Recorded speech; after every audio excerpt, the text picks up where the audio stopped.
Okay, well, the world can hear you. Hello.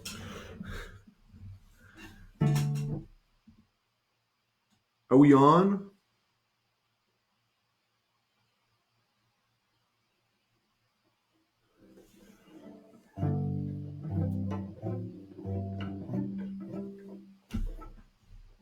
Give it a few more minutes till 8 o'clock.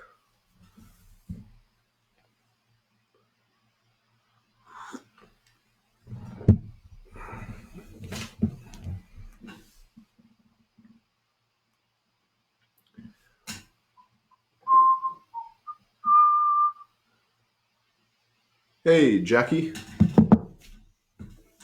Welcome to the Cello Chat.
Hello, KG.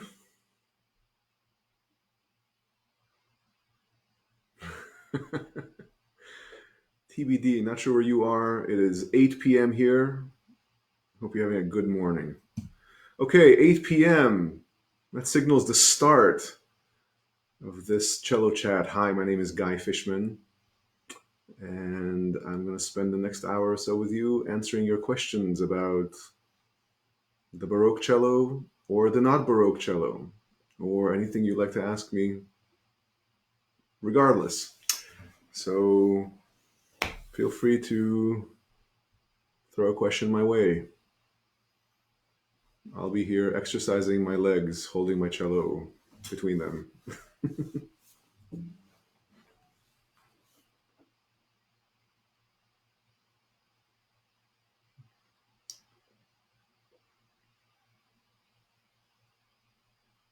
Okay.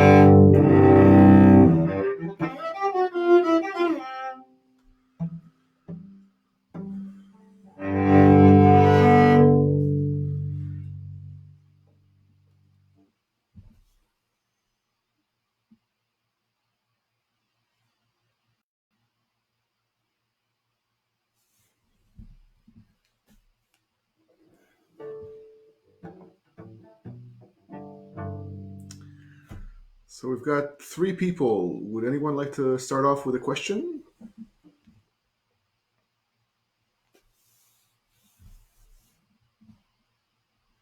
No?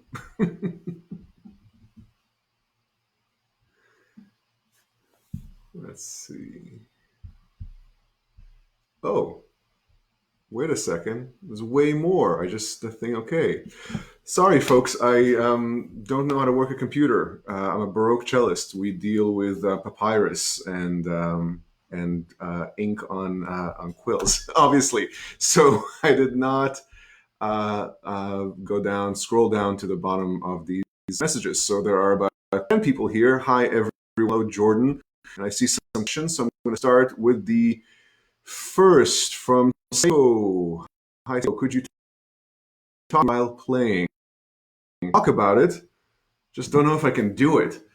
Um, it is by far the number one cause um,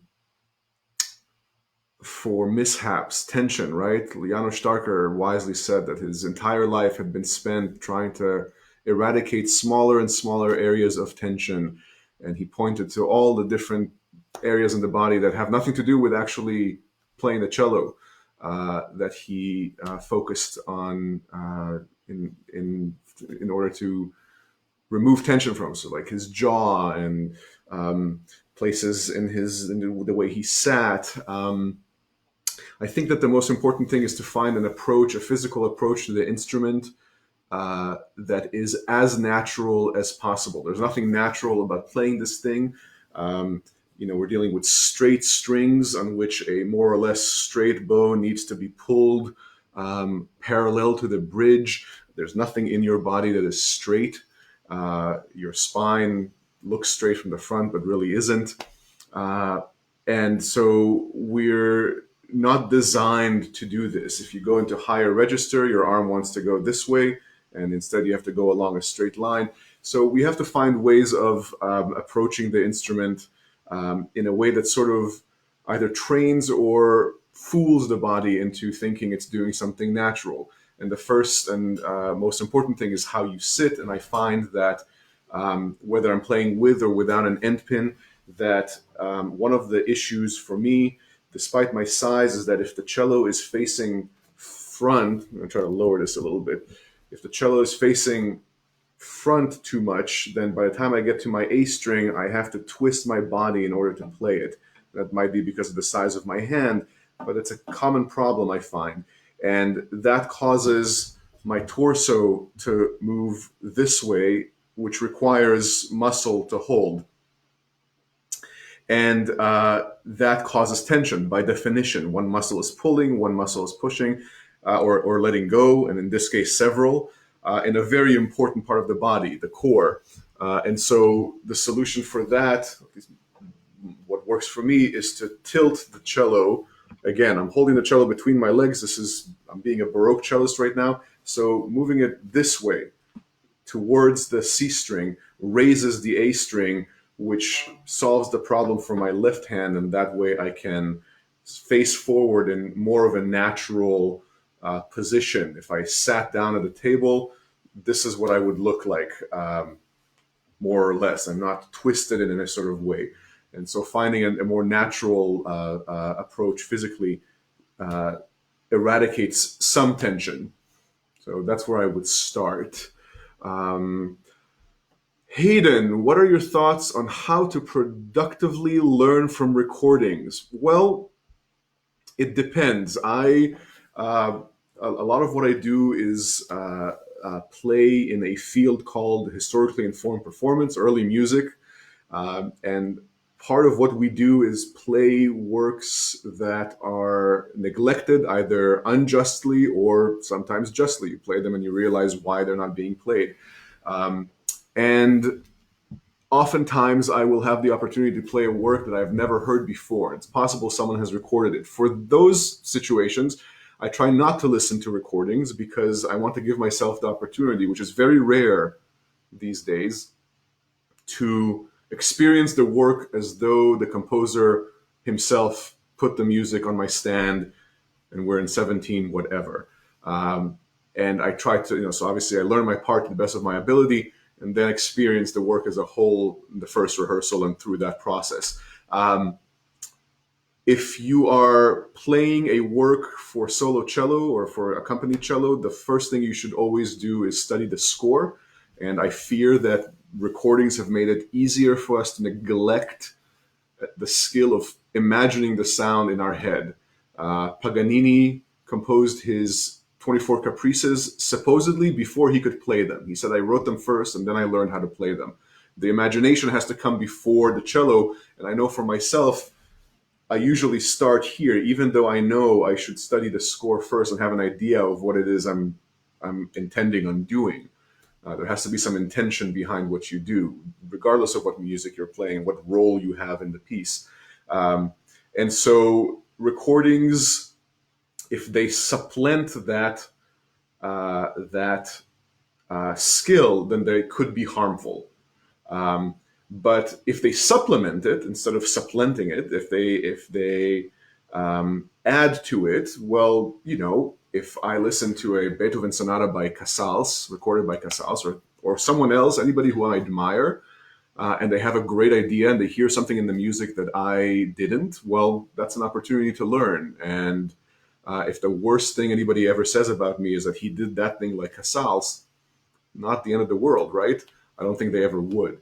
So I think it depends on how you use them. I think they should supplement your study, but your study shouldn't start with them as in an intensive sort of way. If you happen to hear something on the radio and you think, oh, I should play that piece, great.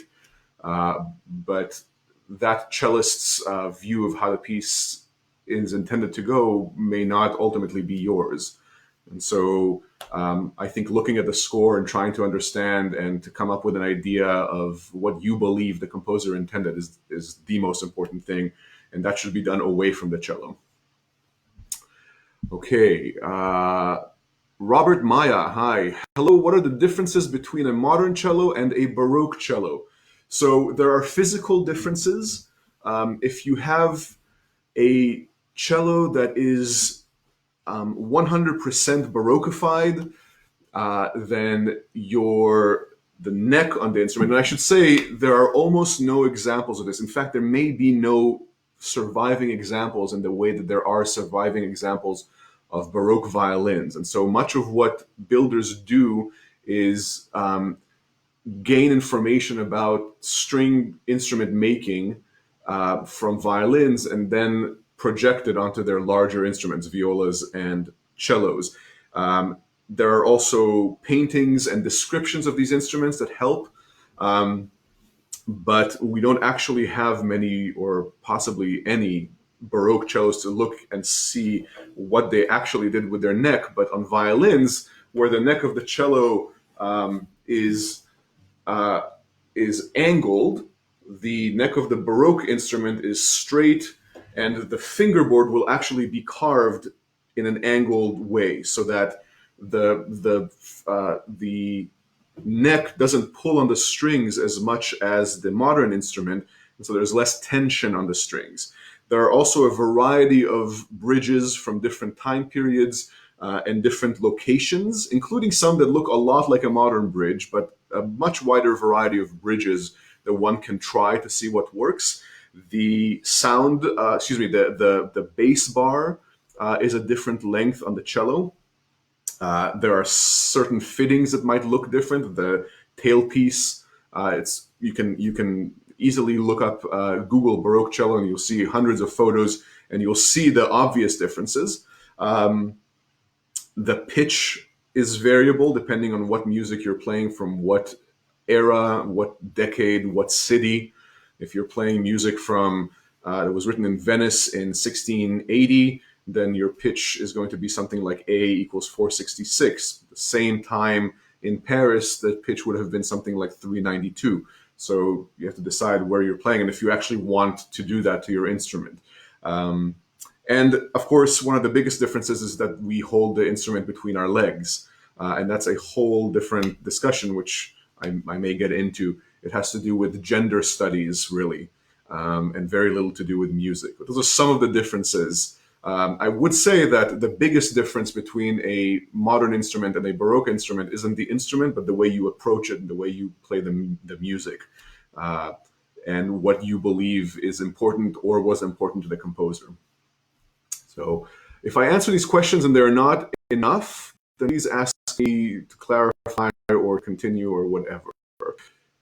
Guy Johnston. No one on this is allowed to have the same name as me, okay? Guy Johnston. So Guy, you have to sign in as someone else if you're going to ask me a question. But since you're already here, I've been reading about Servet, Adrien Servet, Belgian cellist, who was apparently the first to use a spike, the end pin. The main reason initially was to allow the instrument to resonate more. What are your thoughts about holding Baroque cello? Okay, so Adrien Servet was not the first, as far as I know.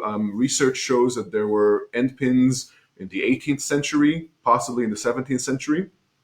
But they were not used by those people that we look to as trendsetters. If we want to know how the music of Brahms might have been played, then we look for what someone like Joseph Joachim said about it. We don't look for any old violinist. We look for the absolute best of the best. And it seems like the best of the best among cellists did not use an end pin, which, by the way, is the way that most people, if you count Bedouins and Middle Eastern violinists and East Indian classical violinists, many of those players hold their violins even between their legs. And so there's I don't know what the percentage is, but I wouldn't be surprised if there are as many or potentially more violinists at professional levels who hold violins between their legs than there are who hold it laterally.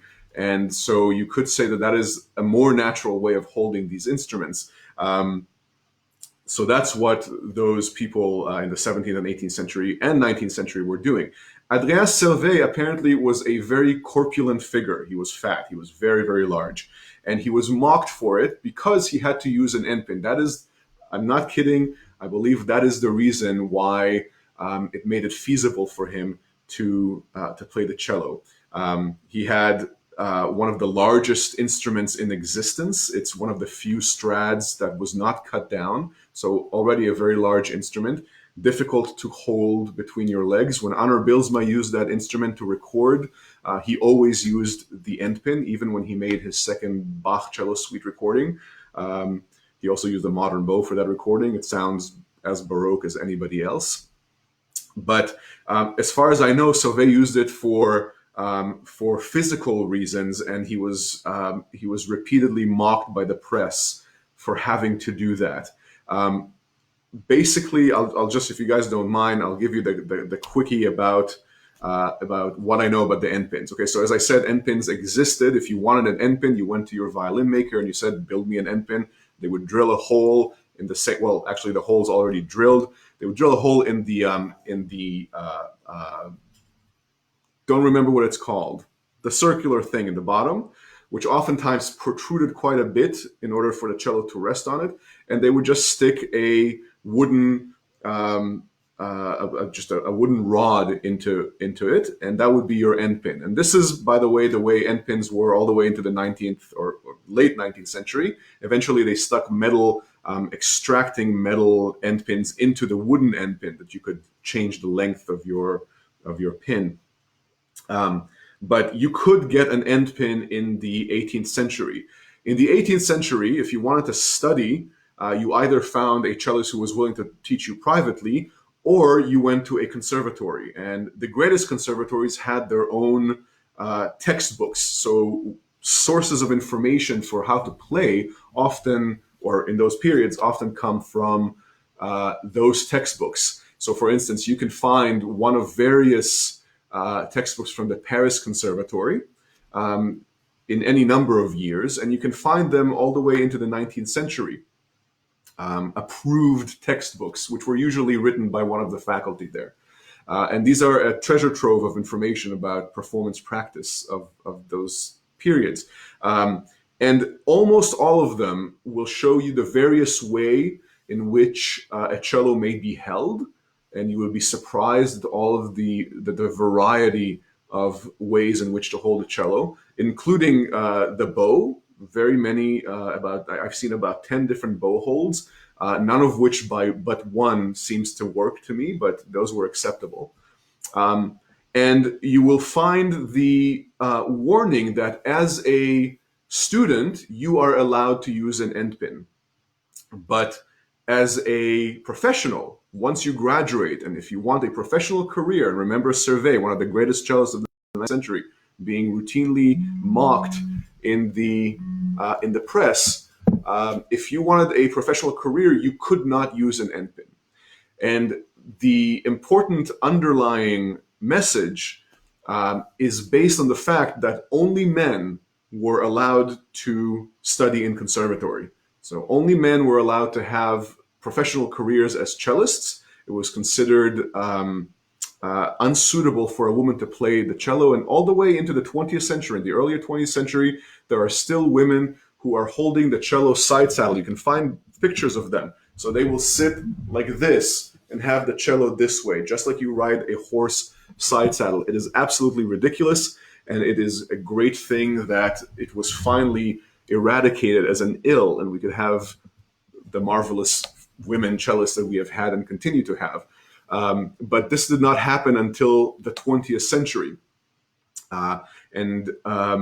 So the fact that only men were admitted to conservatory and were told you could have an endpin while you study, but you cannot when you are a professional, essentially is them being told, if you want to be a boy, you can go ahead and use an endpin, but if you want to be a man and get a job, then you have to hold the cello between your legs. And so in other words, please don't take that out of context.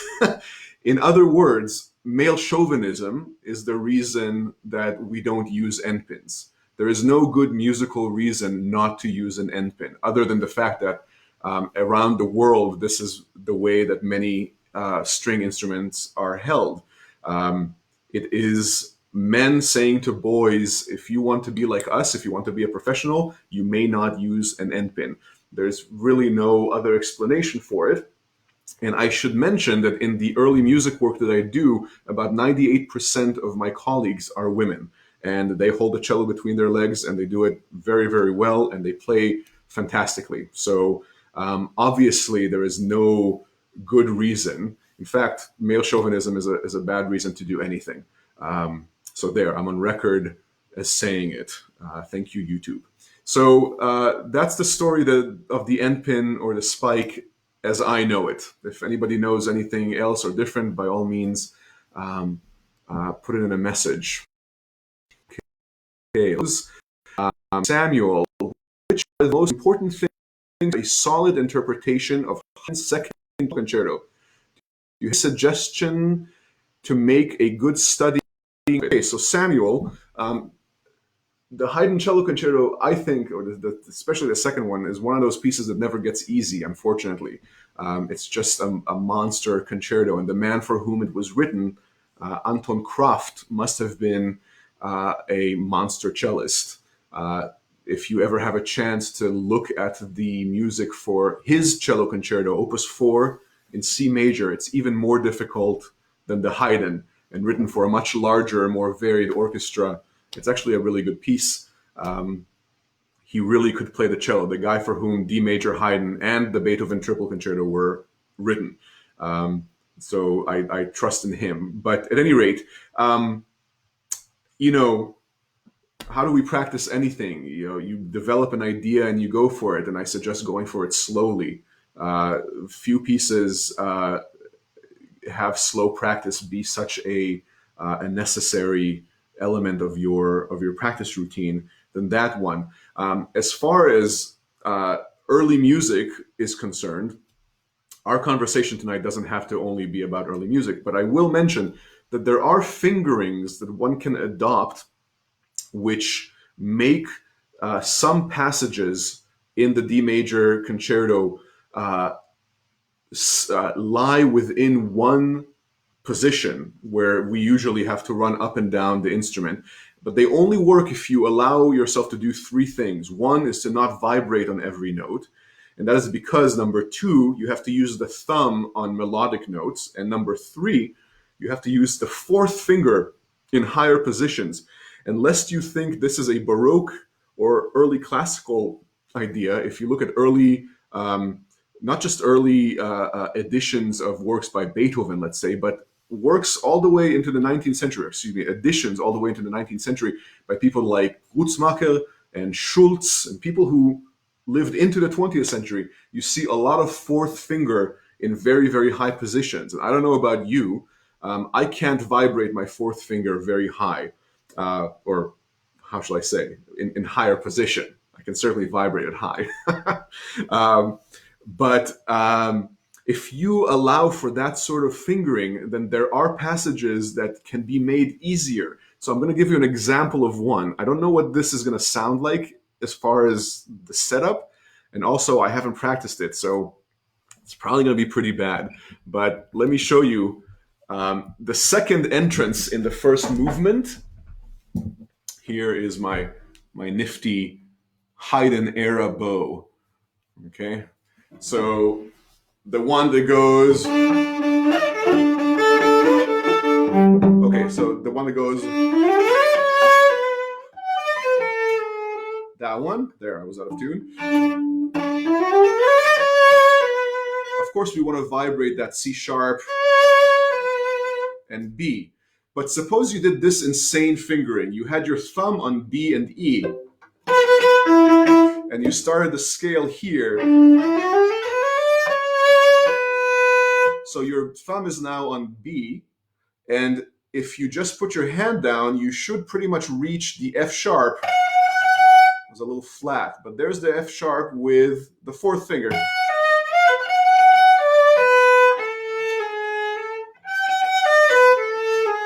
So the entire passage can be done in one position.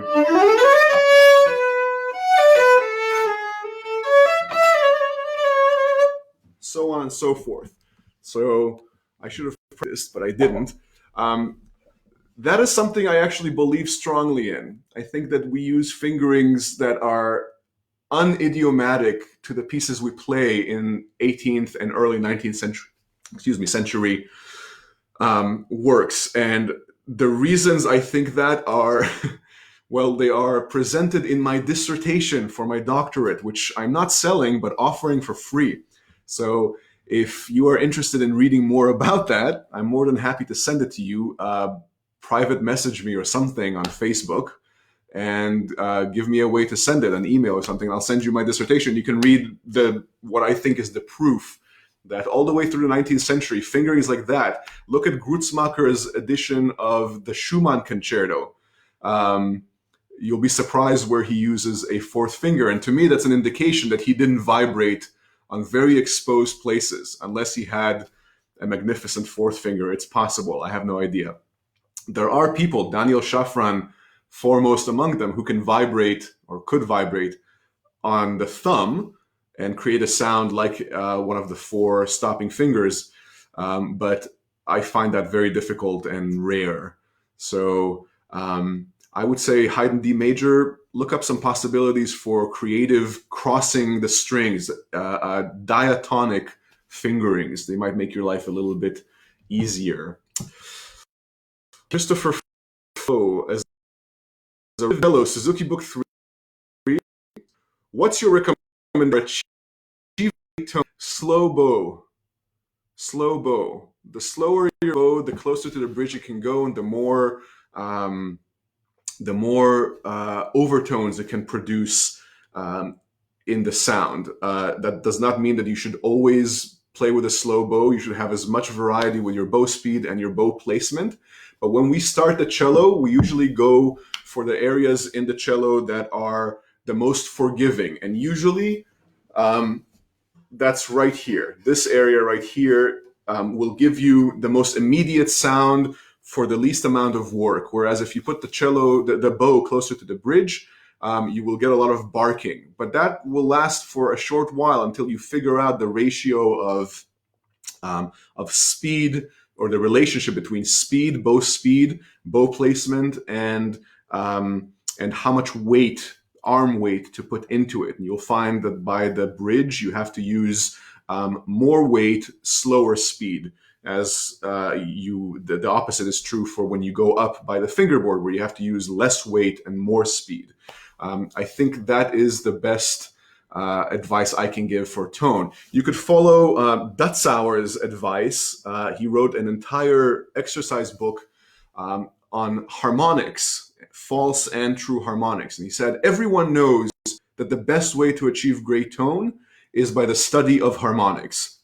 Well, I didn't know, but that study is Flageolet-Schule. That's on IMSLP. You can look at it. Unfortunately, it's not translated to English. But if you speak German or French, the foreword is there, and you can read what Dutzauer thought. That would be my suggestion.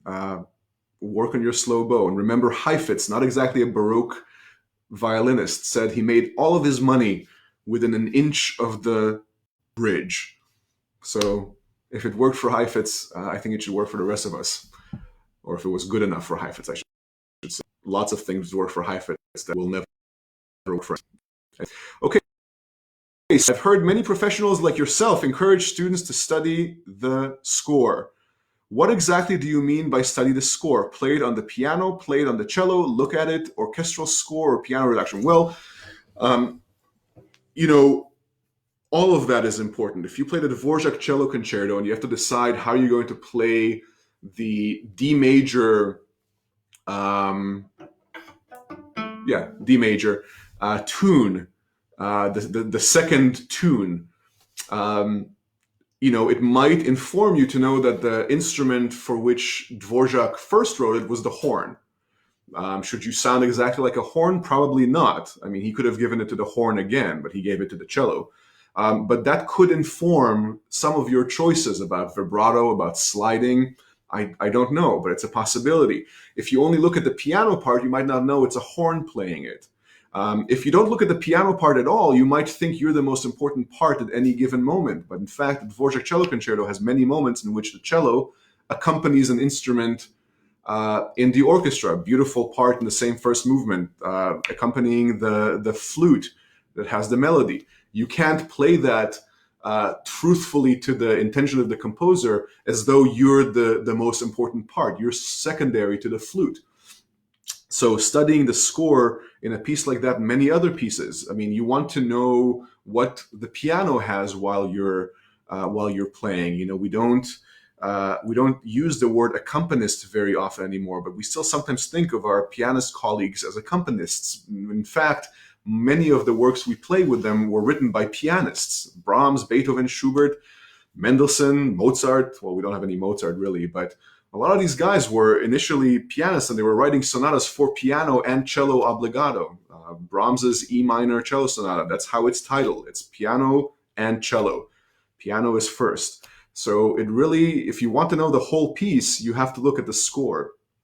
And what do I mean about actually studying it? Yes, I think that being able to sit down and look at the music and try to imagine what it sounds like and what, without the instrument. I mean, the instrument, I don't know about you, but I have so many layers developed over so many years, layers of anxiety and self-criticism that have to do with any given part of the cello, that those things are available to me at any given moment when I'm studying a piece. And besides just the fact that there's literally something between me and the music, something I have to do. I can't just speak the music.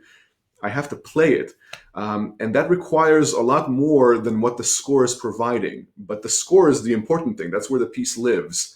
And so I really think that putting the cello aside and just having a look at the score, and if you play a little piano, trying to figure out what the piano part sounds like, all of that, I mean, this is something that for centuries musicians had done until we got recordings. One of my teachers, David Sawyer, studied with a man named Diran Alexanian, and Alexanian demanded that every cellist in his studio be able to play the piano accompaniment to every single piece that anybody else was playing at the time, which sounds insane. But you were supposed to be able to get up if he called on you and go play the piano part to those pieces. And that's a time gone by. We don't really do that anymore, but imagine having to have that skill. And actually what a gift that would be if we had to do that. We don't anymore. I certainly don't play piano very well. But at any rate, that's what I mean by studying the score. Literally looking at it, imagining what the piece sounds like, finding out what the other parts sound like, and incorporating all of that into your interpretation so that you're just not just playing the cello, you're playing the piece that you're supposed to be playing. Hi, you doing this? Oh, you're welcome. Guy, I think I told you, Guy. I'm the only guy in this chat. Just kidding. Guy says, you should all know Guy. I hope you don't mind Guy. Guy Johnson is a newly minted professor of cello at Eastman School and a wonderful soloist. And we're both named Guy, and we both play cellos by a man named Tekler. So we've only met once, but I already feel a kinship. So let's see what Guy says. I read about Survey Evolution of the N-Pin in George Kenaway's new book, Cello Playing 1780 to 1930, in case of interest. Okay, so you should all know that book. That's about the evolution of the cello important to read, I think. You mentioned Anna Bilsma. What are your thoughts about Anna Magdalena Bach bowing that Anna really obsessed about in the last years of his life? Bach bowings in general. Okay, so that's, I'm putting my cello down because we're about to get serious. My thoughts are that I believe Anna Magdalena, and I find myself, I wouldn't likely be bored by hearing any of you using different bowings than her, but I'm bored when I go back to bowings that are more, what shall I say, when the music is repetitive in some sort of way, when it's sequential, then the bowings are sequential as well. So if you have, for instance, the first suite, the prelude, the first 4 bars basically look the same except 1 or 2 notes change, then we should do the same bowing. That's a sequential bowing. And it's not sequential in her copy. And I believe that even though she was less musically educated, did not play the cello, she was still Bach's primary copyist for the 29 years that they were married, while she was overseeing the life and sometimes death of 13 children. So I don't think Bach was just saving money when he asked her to copy his music. I think she was a good and able copyist, and I think that she copied what she saw. And even if you don't choose to do the bowings or every single bowing in her copy, you have to admit when you look at it that not every measure that looks the same has the same bowing. That's one of those things that we all see but refuse to accept. The idea that every measure that looks the same should be bowed the same is a much, much later 18th century and 19th century idea. It's not a bad one. Of course, there are wonderful, wonderful interpretations all the time using that kind of bowing. I just don't like doing it. I find myself bored with myself. Maybe I'm just not good enough at doing that. In order to do Magdalena's bowings, you have to accept that not every downbeat is going to be on a down bow. Not every chord is going to be on a down bow. And that is in line with everything we know about the finest Italian soloists of the time, whose bowings were all over the place. They basically did what they wanted. The people who followed the rules of the down bow, as they were called, were usually French ballet orchestra players, which does not mean that they were bad, but they had a particular task to achieve.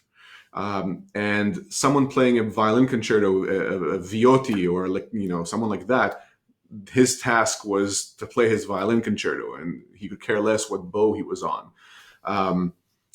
I played a masterclass once for Dmitri. Oh my gosh, I will think of his name. I have his book right there. Someone tell me what his name. Dmitri.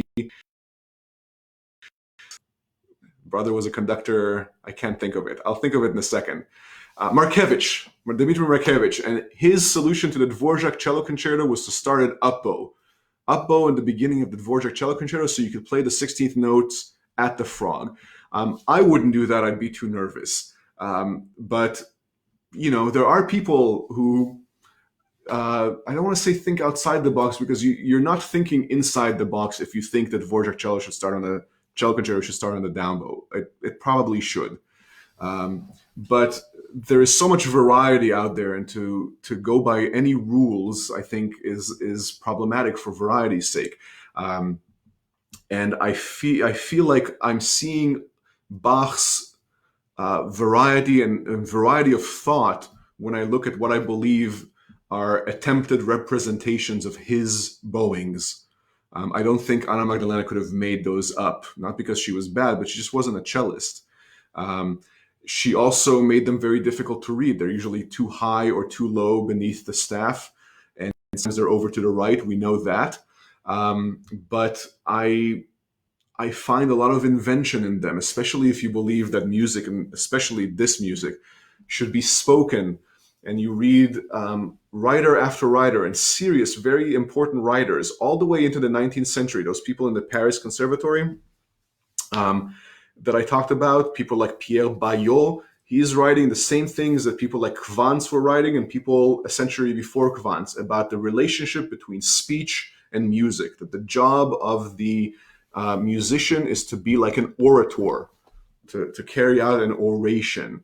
And literally, there are literal connections between the act of speaking and the act of playing. And if a note is a syllable and several notes are, let's say, a word, then the more variety of slurs you have, then the more words you have. And the more words, the more meaning, and the more imagination and fantasy in the music. So they're difficult and sometimes they're hard to believe. And I can't say I do every single one of them 100%.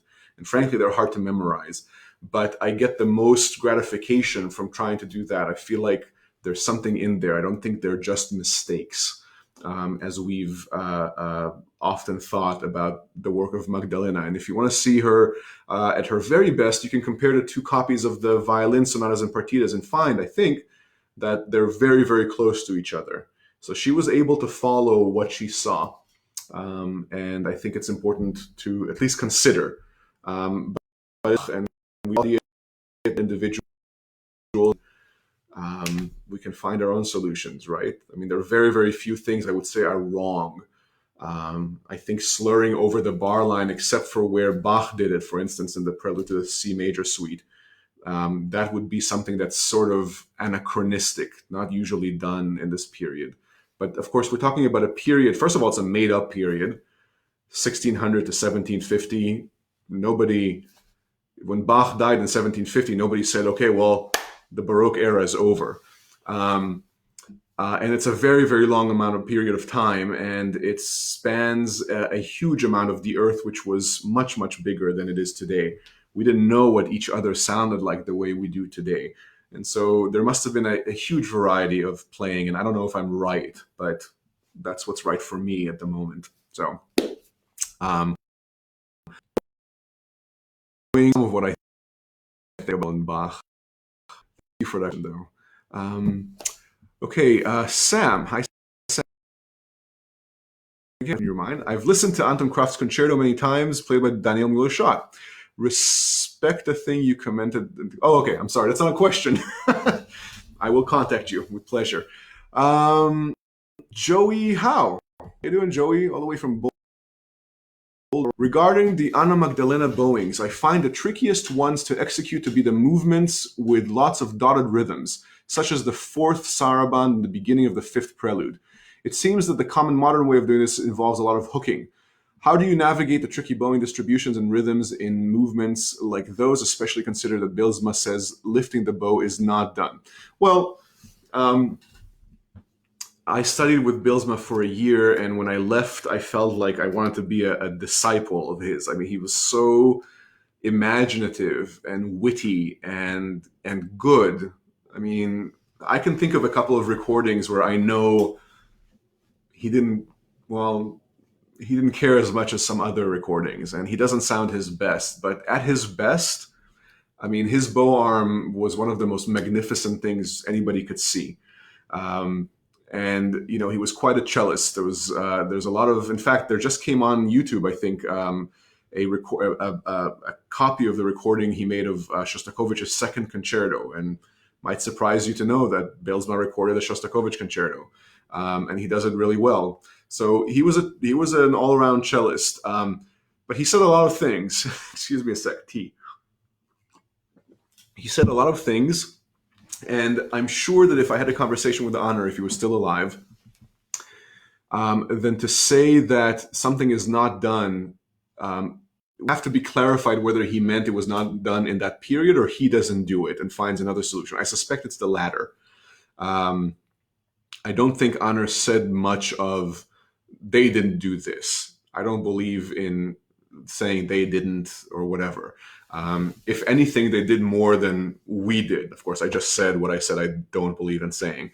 But in a world that was so difficult to live in,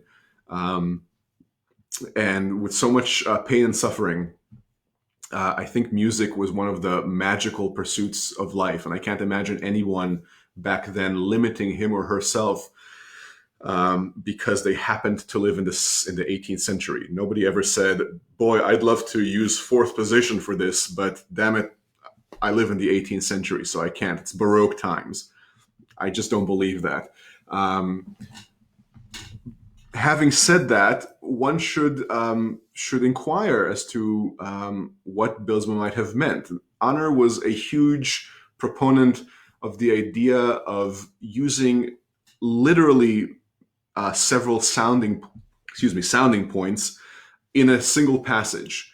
If you want to bring a note out, bring the bow closer to the bridge. And the sound will become more dense. Of course, you have to slow it down. If you want to bring a note out of the texture, bring the bow closer to the fingerboard. It's not just the choice of sound; it's also the particular pitch's importance in any given passage. He might have meant that for the main notes, not the passing notes, those being the short notes, the main notes should be played a little bit closer to the bridge, and the passing notes should be played a little bit farther away, so that you literally do this up and down thing that sounds like it goes against everything we've been taught about keeping a straight bow parallel to the bridge. But the thing we've been taught is about control. It's about you, the player, being in control of your bow so it doesn't slide around.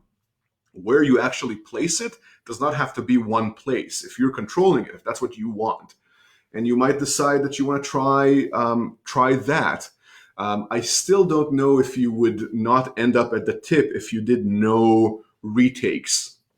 And that has to do with the shape of the note. So if the long note is sustained, you have to hook the bow, because there's no way to sustain it and get back to the frog after you've done a series of short and long notes. But I can tell you that Anar didn't keep his bow on the string when there was no sound.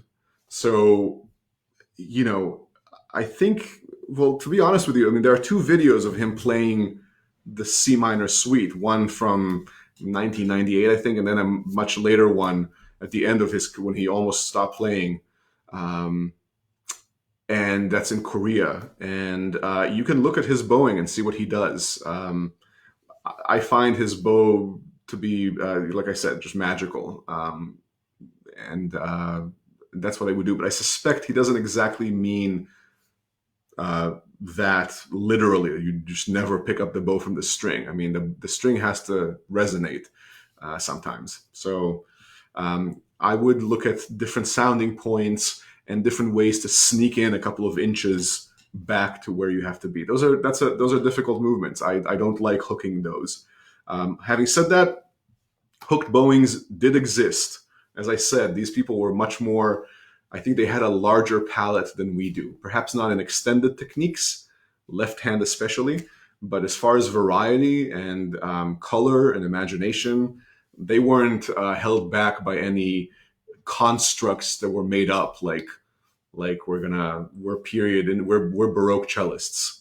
You can go to Cello Bello and read I think there's 7 blogs about what it means to be a Baroque cellist. And if nothing else, you should be able to notice what difficulty I have in talking about what it is to be a Baroque cellist.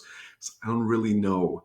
I know Baroque music and I know how I want to speak it on the instrument. I know the equipment, I know the sound I want, but when I play Shostakovich, I have the same things, or I should have the same thing. What sound I want, how I want to phrase things.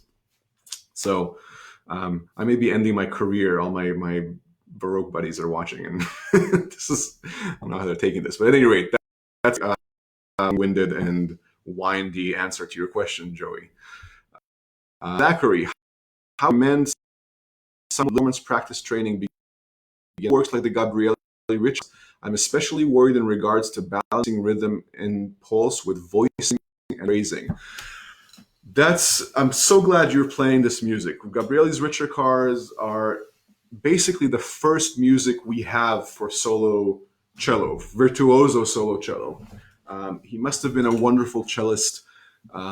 The first thing I would do is not succumb to the misconception that this is primitive music, because it stays in a narrow range and it's not Bach. This is some of the most imaginative, colorful music, and like a 12-tone composer, it demands that you take a limited palette and make the most out of it.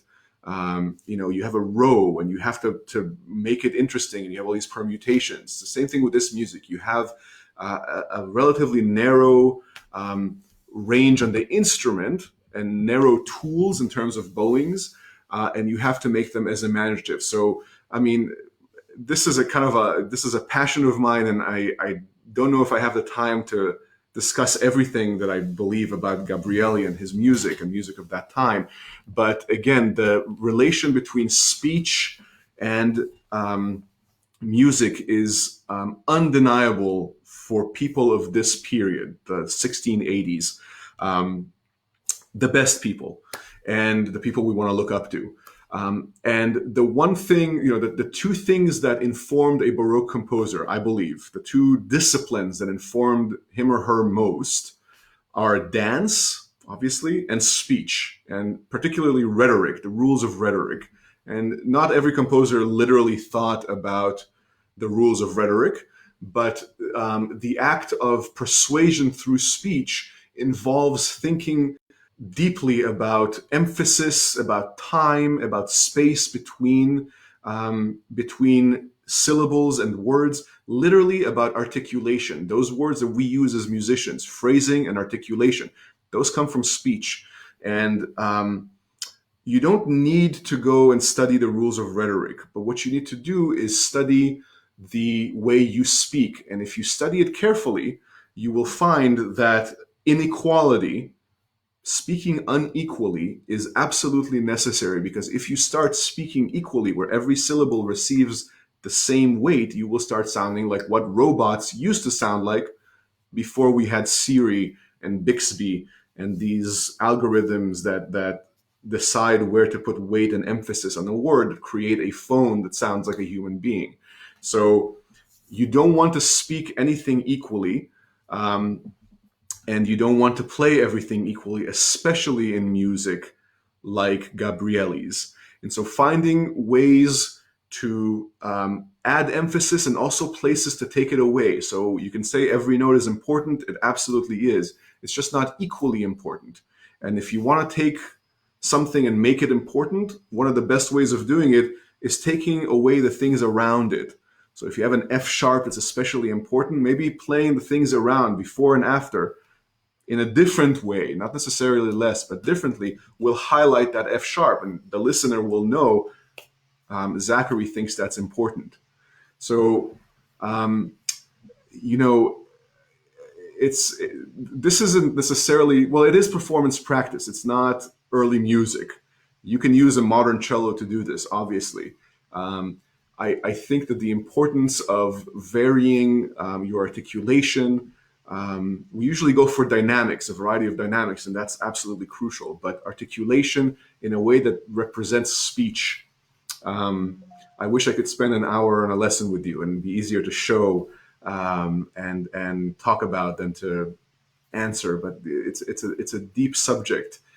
If you find yourself doing the same thing over too many times in a row, then you should rethink what you're doing. Think about the way the first Richter starts, a G minor scale ending on an E flat. Well, you don't want every single one of those notes sounding the same. You also don't want just a crescendo. If you were to start speaking louder and louder, your syllables would still be weighted. They wouldn't just be linearly louder. So look to speech. That's a very, very broad topic. I wish I could be more clear and helpful, but that's where I would start. Seiko, do you start up bow or down bow and box of the third swing, and why? I start up bow. I don't want to add a slur. I don't want to retake the bow, because it feels, even if I'm able not to make it sound this way, I feel physically that I'm stopping myself, and I'd like momentum to go through that scale. And I also fully believe that it was absolutely acceptable to start a solo piece up bow if you wanted to. I do not subscribe to the rule of the down bow, which is a real rule. People wrote about it. You can look up Florilegia by I'm forgetting names. It's too late. It's like almost 9. I need to be sleeping. Who wrote Florilegium? I'll come back to it. There's a guy named Bismantova who wrote a manual for string players. Oh my gosh, Florilegium by it'll pop into my head. I'll come back to it. But there are 2 books called Florilegium, and they contain a lot of information, mostly about how French players played. You will find that they talk a lot about the rule of the down bow. Again, for specific people, I don't think that means that Baroque music has to start every measure on a down bow. And so those are my reasons for starting the thing on an up bow. I like it. So Diego, hello. I've learned a lot about the cello from you today. Thank you. I'm glad. Can you please repeat the name of the harmonic study you mentioned? So in German, it is Flageolet Schule, just school of flageolet, which is harmonics, and it is a high opus number. It's like 116 or something like that. I can talk to you, I think, and still look up. I'm going to look it up for you right now. Wait.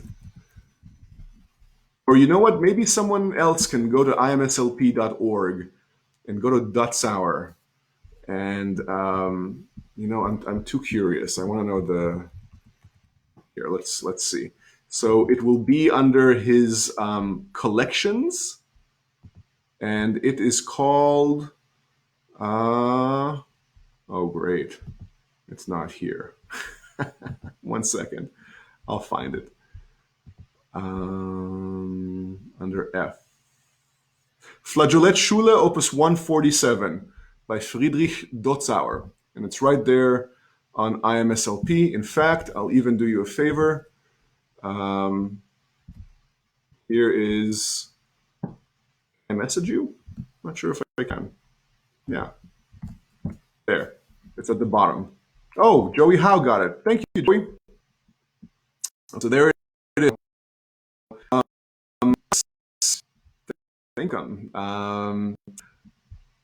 Anna. Hello, Anna. Oh, I'm sorry. I skipped someone. I'm sorry. Diego. Is it the same Diego? Not the Diego. Hi, Diego Caldato. Hi, what do you think about the vibrato in Baroque and Classicism? I believe because, so again, I feel silly saying this, but I did my dissertation on this. And I read almost everything there is to read about vibrato from the first time it was mentioned, as far as I know, from about 1452 until yesterday. And I can tell you for about 400 years, every single person who mentioned vibrato said basically the same thing. It is absolutely beautiful and crucial as an ornament. You should use it for special places for a determined amount of time. You should not vibrate indiscriminately all the time. So it's ornamental, and its use must be judicial and temporary. That's the idea behind vibrato for almost everybody who ever wrote about it. And some people go as far as saying that in some situations you should not use it. So a man named Robert Bremner, who was a student of Geminiani, said that in a string quartet, the first violinist might vibrate every so often in a cadence or a beautiful moment, but everybody else should use the fixed point, is what he called it, the point with no vibrato. It's the same term that Joachim uses over 100 years later in 1906 in his book, where he also says should not vibrate all the time. And this is the guy who was Brahms's best friend and played all of his music. Did not vibrate on it. So it's not just classicism and Baroque, it's romanticism as well. Again, if you'd like my dissertation, I'm happy to send it to you. It's a PDF. I don't sell it. I give it away. So let me know, and I'll be glad to. Maybe Cello Bello can post it. I don't know. I'm not going to get any fame out of it. It's just, you can get more of this information. Hey, hello from Puerto Rico. Nice to see you. going down. Hello, Miguel. Okay, Kayo. I hope I said your name correctly. Would you recommend looking at other Bach works to inform your bowings and interpretation decisions for the suites? For example, find the cantata in C minor and use the text and bowings from there as a reference and extra context for that tonality. So you're touching on several topics about the key. That has to do with something called the Doctrine of the Affections. This is something that the basic history of it, the ancient Greeks believed that music in a particular mode could cause you to feel a certain thing. So there was music that was played before battle. It was played in a mode that was believed to cause fighters to be aggressive and violent. If you went on a date, there was music playing in a particular mode that was believed to support romance. Jump forward many, many years into the 16th century, and a bunch of guys sitting around Ferrara called no, not Ferrara, it was Florence, another F town, including a man named not Galileo, what was it? Vincenzo Galilei, who was a lute player and also the father of Galileo Galilei. Anyway, they tried to resurrect the ideals of Greek music as they knew it. And of course, they had a very, very narrow and sometimes mistaken view of what Greek music actually was. But among the ideas that they had and tried to support is the idea that particular keys could cause particular emotions. And so a piece in C minor caused one thing, a piece in D minor or D major caused another. That's called the Doctrine of the Affections, affections with an A, as into affect. And I'm not so certain that Bach cared much about it, if he even knew much about it. I think he intrinsically felt that there were keys that worked for certain things better than others. He also considered instrumental color, what instruments he was writing for. If he had a cantata that utilized certain wind instruments, you wouldn't want necessarily to use certain keys because of the difficulty in intonation in certain keys for Baroque wind instruments. If you had a gamba, you might choose a key that utilized more of its open strings for resonance. Those kinds of decisions he made regularly. I'm not so sure that a cantata in C minor would necessarily correlate to the suite in C minor. Also, I'm pretty sure that all the information you need for the C minor suite is in the C minor suite. And you need to find what you believe, how you reflect on that incredible otherworldly suite and its key, but from an internal place rather than seeing text or another work in C minor. I know pieces by Bach in C minor that sound nothing like the C minor suite. Having said that, looking at other works is very important if you want to put what I said earlier about bowings to a test. And you can find works that include especially jigs or gigs by Bach that have pretty irregular bowings, which was not uncommon in Italy. Now, I don't know that Bach knew Italian jigs or gigas, but I think he was an intensely creative, he couldn't help the level of creativity that he had at many, many, many different levels, including an instrumental one. And why would you want to say the same thing the same way over and over? Why not have some variety in your bowing and therefore in your phrasing and your shaping? So I think there is nothing, not only is there nothing wrong, but it's absolutely recommended to look at as many works by Bach as possible. You're always going to learn something. I haven't played all of them, and I'm trying not to deify to make him into a god, but there's really very little that he wrote that wasn't great. And so you're going to enjoy it anyway. So absolutely you should look, but you can, not necessarily in the cello parts, but look at the other parts to see what you find and try to find original sources. The saints at the Bach Gesellschaft, and I mean it, they were saints for looking for as many works of his as they could find and publishing them all through the 19th century. And then the folks at the Neue Bach Ausgabe, the NBA, which is what replaced it, they all did God's work, right, by bringing us this music. But they edited it. Even the urtexts are edited. And the best thing to do, if it's available, is to go on IMSLP or a different source and try to find an original source, look at the handwriting, and try to decipher it yourself. And then compare it to an edition if you like. Even in urtext, there's an editorial board and decisions have to be made for a printing. Otherwise, they know you can just, especially today, you can just get a copy of the original. So that's my answer to that. Wendy, hello. How to slow practice Paganini Moses Fantasy, especially in fast variations, so you can play fast. The difficulty in slow practicing that kind of music is to try to is not with the left hand but with the bow. I think that you have to try to what's the word I'm looking for? Again, it's late. I need to sleep, but it's important to try to approximate. There's the word, approximate the kind of bow usage you're going to have when you play fast. So if you're playing, again, have not practiced the Moses variations, but let's attempt them this time with my fancy modern bow, even though Paganini used a Baroque bow most of his life. So if you've got this variation, that one, if I want to make that better and I go,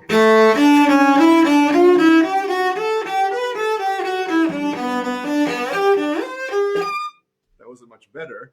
I just decided to say the heck with it. But if I meant to do that, and this is how I use the bow, I realize you didn't see the bow. So when I go to play it fast, what am I going to do? It's impossible. I'm going to use a very small bow.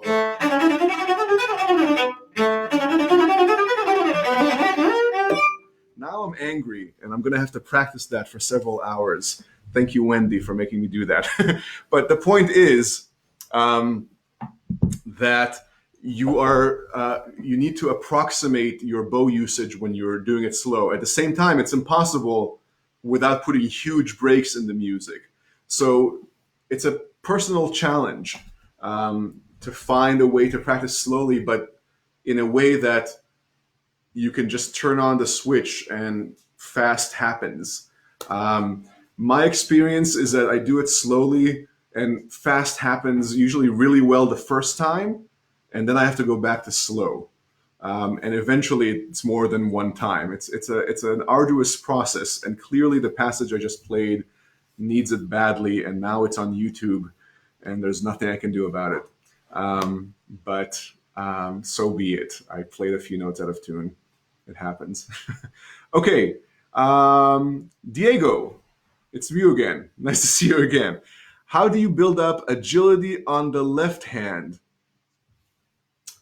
When you find out, please let me know. There are many, there's a reason we play scales, right? Scales are useful for many purposes as a way to study sound production, consistent vibrato, which is, even if you don't end up using it, it's something you should be able to do. Shifting, obviously playing in tune, and playing quickly. Things tend to be quicker. I assume you mean playing quickly. If you mean something else, then send a message and let me know. But if velocity is what you're looking for, then things tend to be quicker when they're smaller. So as you're playing your scale, noticing the motions of your hand and how much energy you're actually using, and seeing if you can make your motions smaller. Smaller usually tends to mean faster. And then, of course, emulating that when you are actually playing fast. That's one way. The other way is to play fast music and use this last, as well as many others, ways of practicing it to bring it up to tempo. Agility ultimately is a matter of relaxation. And that is, we have many different life's works that we have to do as cellists. And that is one of them, is to find a way to do what we do in a relaxed manner, in a natural and efficient way, with as little tension as possible. Then, of course, there's issues of coordination, there's issues of accuracy, which I lacked thoroughly just now. But it's our life's work. It's just our life's work. It's what we do. So I'm going to go and practice Paganini for a few hours, maybe tomorrow, and annoy my neighbors. But we don't have much more to do these days. So I think the questions have wound down. It's been an hour and 10 minutes. I'm happy to answer a couple more, but I get the feeling like we're there. So I'm going to say thank you so much for joining and for having me. And for your questions, again, you can reach me and I will send you my that dissertation with vibrato and the thumb. And more than anything, I hope you're all safe and healthy. And I wish you well and good luck with your cello playing. Enjoy. Okay, take care.